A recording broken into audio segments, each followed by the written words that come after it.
बात करेंगे इस वक्त सीनियर सहाफ़ी तज्ज़ियाकार मुजीबुर रहमान शामी साहब ने भी ज्वाइन किया है। अस्सलाम वालेकुम शामी साहब, बहुत बहुत शुक्रिया आपके वक्त के लिए। शामी साहब, आज कौमी सलामती कमेटी का इजलास बुलाया गया। यकीनन जिस वक्त पर ये इजलास हुआ है, ये वक्त बड़ा क्रूशल है, बड़ा अहम है, लेकिन आज जहाँ पर DGISI और आर्मी चीफ इस इजलास में मौजूद थे, वहीं ऑपोजिशन लीडर और फिर chairman people's party Bilawal Bhutto Zardari भी वहां पर मौजूद है। क्योंकि इजलास इन कैमरा था, बंद कमरा इजलास था, इसलिए बहुत सारी बातें तो बाहर नहीं आ सकी, लेकिन यकीनन तुंदो तेज सवालात जरूर पूछे गए होंगे ऑपोजिशन की तरफ से। फिर शेख रशीद साहब कह रहे हैं कि इस इजलास के बाद मुल्क की सियासत का रुख बदला बदला सा दिखाई देगा। तो क्या वाकई इस इजलास के बाद अगर इसके सियासी इंप्लीकेशंस देखें तो तब्दील हो जाएगी चीज? देखिए, ये आज का इजलास जो है, अपोजिशन का कहना तो ये है कि ये उसके मुतालबे पे हो रहा है, पर जिस मुतालबे पर भी हो रहा है इसका इनकाद एक अच्छी बात है। और वजीर आजम जो है उनको भी इसमें मौजूद होना चाहिए था। वो अगर इसमें तशरीफ फरमा होते तो ज़्यादा बेहतर होता। उनकी गैर हाजिरी जो है उससे कोई अच्छा तासुर नहीं मिलेगा। लेकिन बहरहाल अब तमाम सियासी जमातों के रहनुमा जो हैं वो मिलकर बैठे हैं। असद कैसर साहब उसकी सदारत कर रहे हैं। और पहले तो मीडिया के बाज़ दोस्त जो हैं उनको भी दावत दी गई थी, खुद मुझे भी दावत दी गई थी कि उसमें शरीक हुआ जाए। लेकिन बाद में मालूम हुआ कि बाज़ सियासी रहनुमाओं ने इस पर एतराज़ किया और उनका कहना था कि ये सिर्फ पार्लिमानी कमेटी है, इसलिए पार्लियामेंट के मेंबर्स तक महदूद रहनी चाहिए। हालांकि इससे पहले जो वज़ीर ख़ारजा ब्रीफ कर चुके हैं, जिसमें मुख्तलिफ सियासी जमातों के नुमाइंदे मौजूद थे, उसमें मीडिया के लोग भी थे।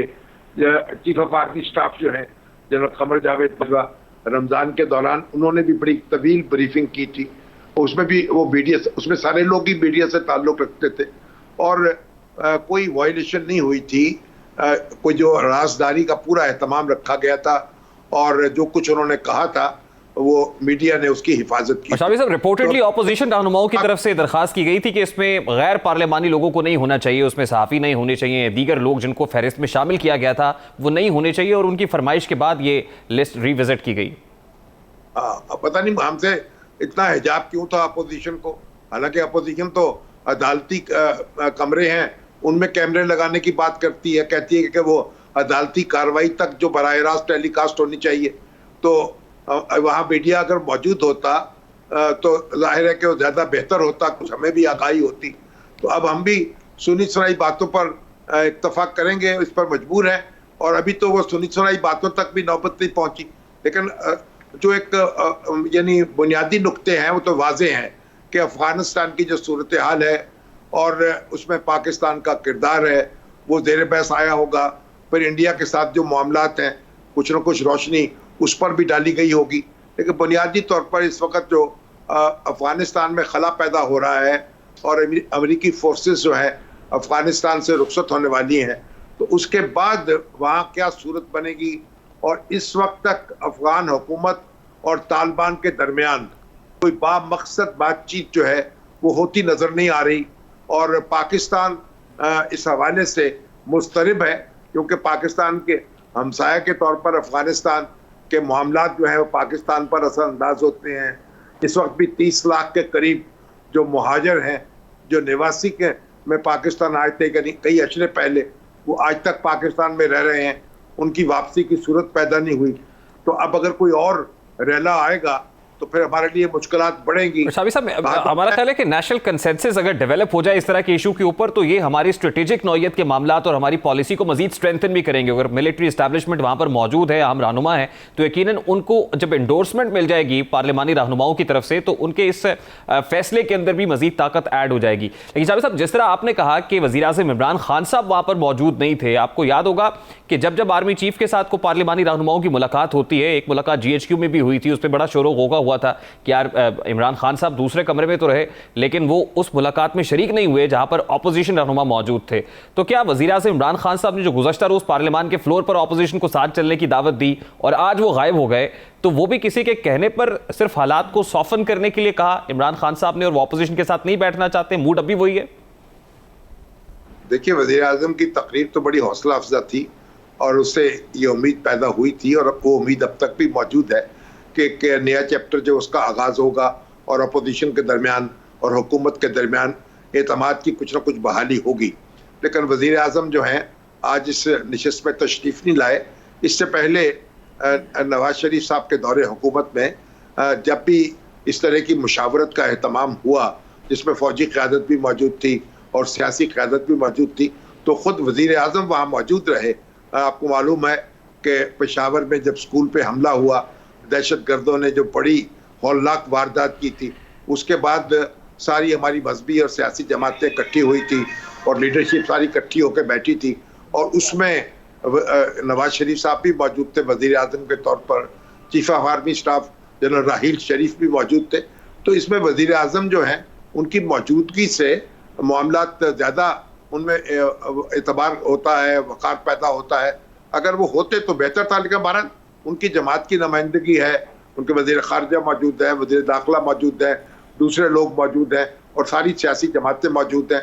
तो बहरहाल जो एक किसी न किसी हद तक तो ये ज़रूरत जो है पूरी हुई है और तवक्को रखनी चाहिए कि अफ़गानिस्तान के मामले में हम एक कौमी पॉलिसी जो है उस पर अमल कर सकेंगे।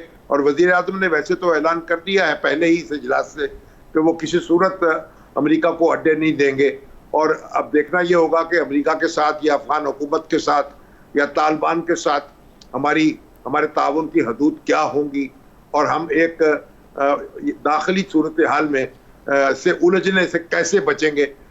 ये बहुत एक नाजुक मामला है और इस पे हमें फूक कर कदम रखना होगा। शाबी साहब, आज वफाकी वज़ीर दाखिला ने कहा कि अब आइंदा आने वाले दिनों की सियासत मुल्क की सालमियत की सियासत होगी। तो इस वक्त जो खत्ते की सूरत हाल है, क्या उसमें मुल्क किसी सियासी तब्दीली का मुतहम्मिल हो सकता है? क्योंकि शेख रशीद साहब की इस बयान से तो यही तासुर मिलता है कि अब क्योंकि स्ट्रेटेजिक नौयत की पॉलिसीज़ हैं, मामलात बड़े ख़राब हैं ईस्टर्न वेस्टर्न बॉर्डर के ऊपर, तो यहाँ पर अब अपोजिशन किसी किस्म की तब्दीली तो भूल जाए। देखिए, अब तो तब्दीली की कोई बात भी नहीं हो रही। जो अपोजिशन कह रही थी कि हम सड़कों पर निकलेंगे, लॉन्ग मार्च करेंगे, इस्तीफे देंगे, वो सब बातें तो अब हवा में उड़ गई हैं और अपोजिशन के दरमियान वो इत्तेहाद भी बरकरार नहीं रहा। पीपल्स पार्टी ने अपना रास्ता अलग कर लिया, ANP भी PDM से अलग हो गई या कर दी गई।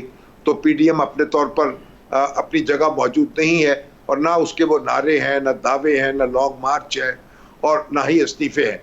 तो अब तो एक ठहराव सा पैदा हो चुका है और यही जो इंतखाबात तक हम पहुंचेंगे तो अभी तो हुकूमत को कोई खतरा मालूम नहीं होता, लेकिन क्योंकि अब 2 साल के अंदर इंतखाबात होने हैं तो इसकी वजह से जो एक्टिविटी जनरेट होगी उसे आप इंतखाबी मुहिम का नाम दे सकेंगे। तो उससे शेख रशीद साहब ये बात कहते हैं कि ये सारे सिक्योरिटी के हवाले से मामलात होंगे, खुदा करे ऐसा ही हो, लेकिन उसके साथ ही उन्होंने आज़ाद कश्मीर की हुकूमत की बात भी कर दी है। कोई आज़ाद कश्मीर के जो इंतखाबात हैं उनके बारे में सवालिया निशानात उठ रहे हैं, तो बड़ी ज़रूरी बात है कि वहाँ इंतखाबात ऐसे हों कि उन पर उंगली ना उठ सके। अगर वहाँ शिकायत पैदा हुई तो एक जो ताल्लुकात हैं उनको नुकसान भी पहुँच सकता है और नए मसाइल भी खड़े हो सकते हैं। अच्छा शाबी साहब, ये क्योंकि इन कैमरा सेशन है, बंद कमरे का इजलास है, वहाँ पर सहाफ़ी मौजूद नहीं हैं, ख़बरें नहीं आ रही हैं, अजम्पशंस तो हो सकती हैं, लेकिन शहबाज शरीफ साहब का वहाँ मौजूद होना, बिलावल साहब का वहाँ पर होना, पाकिस्तान मुस्लिम लीग नून के कायद ने बड़े सख्त इल्ज़ामात भी लगाए थे, आपको पता होगा गुजरावाला जलसे के बाद जो सिलसिला शुरू हुआ, और आज फ़ौजी क़यादत वहाँ पर बराह रास्त मौजूद है। तो जब तुंदो तेज सवालात की बात होती है तो पता नहीं किस नौयत के, अगर स्ट्रेटेजिक नौयत के मामलात हैं तो उस पर कुछ अफगानिस्तान और भारत के अंदर जो कुछ इशूज़ हैं उस पर तो बात होगी, लेकिन आपको लगता है कि आने वाले दिनों में जब आम इंतखाबात 2023 की तैयारी की बात है तो बैकडोर चैनल्स की बात होती है कि कौन ऑपरेट कर रहा है, कौन मुक़्तदर हल्कों के करीब है, तो आज कुछ नरमी, कुछ फ्लेक्सिबिलिटी पैदा करने का मौका भी मिला होगा दोनों को तबादला ख्याल से? देखिए, नए इंतखाबात जो हैं या आने वाले इंतखाबात जो हैं उनके हवाले से कंसर्न तो मौजूद हैं और अपोजिशन का मुतालबा ये है कि वो ऐसी कोई सूरत हाल पैदा नहीं होनी चाहिए जो गुज़श्ता इंतखाबात में देखने को मिली, उसमें कोई मुदाखलत किसी अदारे की तरफ से नहीं होनी चाहिए। ये एक जायज़ मुतालबा है कि इंतखाबात मुनसफाना हो, लेकिन मैं नहीं समझता कि ये आज का मौजू है या आज इस पर कोई गुफ्तगू ही होगी। हाँ, आगे चलकर इस पर कोई बात हो सकती है, लेकिन आज तो जो अफगानिस्तान का मसला है वही डोमिनेट कर रहा होगा और उससे जो पैदा होने वाले उसके असरात हैं उनके बारे में गुफ्तगू हो रही होगी। उसूली तौर पर तो ये बात मेरा ख्याल वाज़ेह है और ये सारा कंसेंसस है कि पाकिस्तान को इसमें कोई अपने तौर पर मदाखलत नहीं करनी चाहिए और कोई फरीक नहीं बनना चाहिए। और अफगानिस्तान का जो मसला है वो अफगानों पर छोड़ देना चाहिए। तालिबान और अशरफ गनी की हुकूमत या दूसरे जो अनासर वहाँ मौजूद है वो मिल बैठें और एक दूसरे की बात सुने और अफगानिस्तान को एक खाना जंगी में धकेलने की बजाय एक अमन और सुकून की तरफ लेकर जाएं। कई अशरे हो गए हैं, अफगानिस्तान सुकून से महरूम है।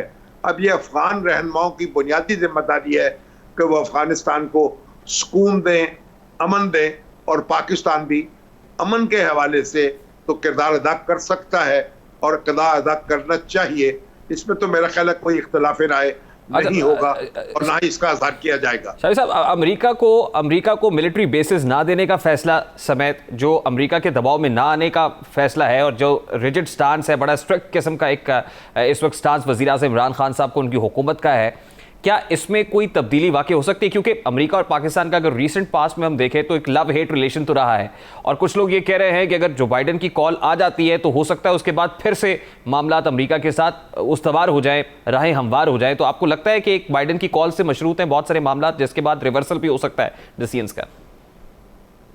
नहीं, जो बाइडन की कॉल तो आ जानी चाहिए थी और राब्ता उनसे हो जाना चाहिए था। ये बड़ी ताज्जुब की बात है कि अभी तक यानी सदर अमेरिका के और पाकिस्तान के वजीर आज़म के दरमियान कोई राब्ता नहीं हुआ।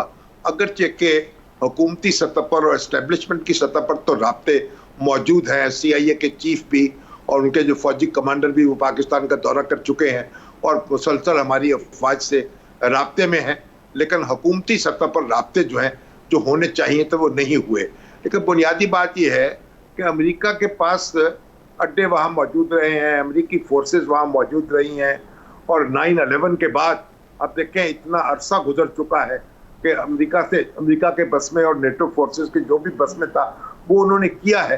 जो वहाँ रहकर और वहाँ अड्डे लेकर और वहाँ अपनी फौजें उतार कर जो अमेरिका वो काम हासिल नहीं कर सका, पाकिस्तान में कुछ चंद फुट की ज़मीन लेकर वो क्या कर लेगा और यहाँ से कैसे सूरत हाल को कंट्रोल कर लेगा, ये एक सारे मफरूज़े हैं।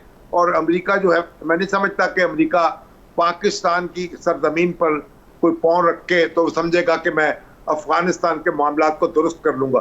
अफगानिस्तान में रहते हुए जब अफगानिस्तान के मामलात को वो दुरुस्त नहीं कर सके तो पाकिस्तान में बैठकर क्या ऐसी सूरत पैदा हो सकती है? तो पाकिस्तान में इस हवाले से तो बड़ी बात दो टोक अंदाज में कह दी गई है और ये समझने की बात भी है और समझाने की बात भी है। इससे कोई मसला हल नहीं होगा, पाकिस्तान के लिए नए मसाइल पैदा हो जाएंगे।